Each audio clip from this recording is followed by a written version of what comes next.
Alright, so have you ever scrolled past a post, a tweet, a TikTok, and think, wait a minute, that can't be right, but then you kind of believe it anyways? Yeah, I've done the same, and I'm pretty sure most of us have at one point or another. We probably saw a piece of information, believed it without looking more into it, but then later realized or found out that the info was completely false. But that right there might be the scariest part of the internet today. We don't stop to ask if something makes sense, we just ask if it sounds true, which is kind of sad because I remember a time what I like to call old YouTube when content was just fun. No politics, no fake pranks, no creators flying to other countries just to feel themselves being jackasses to the locals. Back then, we had creators like Freddie Wong, Ryan Higa, Senianers, people just doing cool stuff, making you laugh, and teaching you basic decency without even trying. But fast forward to today, that's not what we're seeing. Now it feels like every day there's a new viral video that's either painfully misleading, wildly irresponsible, or just straight up nonsense passed off as content. And somewhere along the way, common sense just vanished. So today I want to ask, who killed common sense? But before we answer that question, let's define it real quick. What is common sense? Well, to put it simply, common sense is having good sense and sound judgment in practical matters. It isn't some high level philosophy, it's that gut feeling that tells you, hey, maybe don't believe that guy on TikTok who says glue can cure acne. It's that internal pause, that wait a minute moment. But those moments, they're disappearing. Because in 2025, thanks to social media, everything is fast. Attention spans are around 8 seconds. Platforms are built to keep us swiping, not thinking, and we don't ask, is this true? We ask, is this entertaining? Does this fit my vibe? Can I repost this and look smart? And the result? Content today is like fast food for your brain. Quick, cheap, and engineered to feel good, but almost always leaves you empty for more. I mean, think about it. TikTok life hacks that are literally dangerous, random creators giving hot political takes despite only reading one tweet and acting like they're experts, or the worst one and the more common one these days, hey, did you know this guy's a criminal? Said with zero sources and with millions of views, because apparently lying about people gets you clicks. And here's the terrifying part. A lot of these creators aren't trying to mislead you.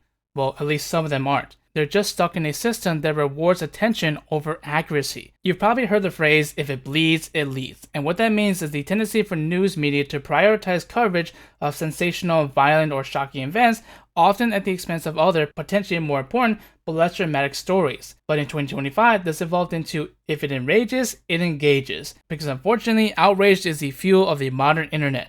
Platforms like YouTube, TikTok, and Twitter, they don't care if something is true, they care if it gets clicks. And nothing gets clicks like anger, division, or a spicy take in all caps. So instead of thoughtful breakdowns, we get why insert group is destroying the world, or this one clip proves you were right all along. And because of this, nuance doesn't trend. Out of context drama, well, that goes viral in minutes. So if you ever wondered why your feed is full of people yelling at each other about half-baked takes, well, that's why. But even creators who want to be thoughtful, well, they have to play the game. One YouTuber once said, the truth is, if I title a video exactly what it is, no one clicks. You have to make it sound bigger, crazier, more dramatic, or it disappears. So what happens as a result? Well, research balanced content sinks. Oversimplified, loud, emotional content floats. It's not just creators being lazy, it's survival. The reality is the system punishes depth and rewards speed. And here's the part nobody wants to admit.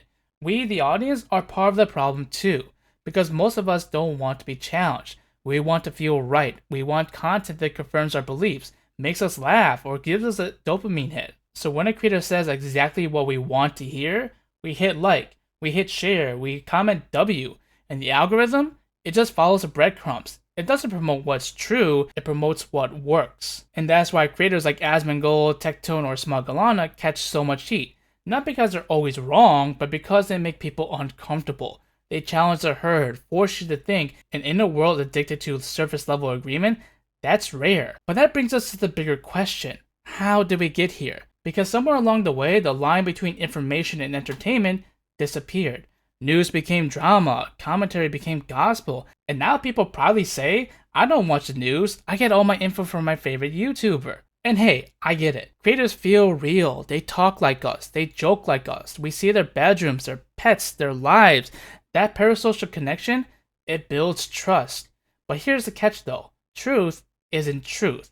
Just because someone feels honest doesn't mean they're right. And because of this, suddenly you've got OnlyFans girls explaining international politics or some guy yelling confidently about Supreme Court decisions with zero legal background. It's funny, sure, but until you realize millions of people are taking it seriously. And look, being entertaining isn't bad, but when performance starts replacing perspective, we're in trouble. We start performing intelligence instead of practicing it. We feel informed, but we're not. We nod along, repost, and move on, even when the content is completely hollow. We made learning fun, but in doing so, we accidentally made it fictional. So to answer the big question, who killed common sense? Well, the truth is, we all did. Platforms built the system, creators adapted to it, and we, the audience, kept feeding it.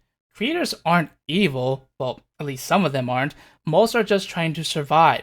But when the game rewards shortcuts, we all get a little dumber. And until something changes, the way we click, the way we consume, the way we create, common sense is going to keep taking the back seat, unfortunately. But here's the silver lining though. There are creators out there still trying, still pushing for critical thinking, still encouraging you to pause, question, and think for yourself.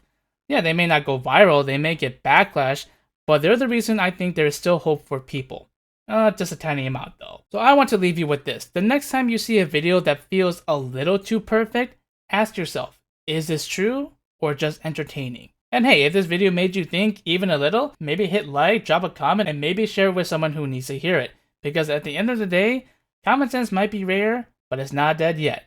But that's going to wrap it up for this video. Hopefully you guys enjoyed it. And if you did, again, be sure to give it a like and be sure to subscribe to the channel for more content like this. And with that, I'll see you guys in the next one.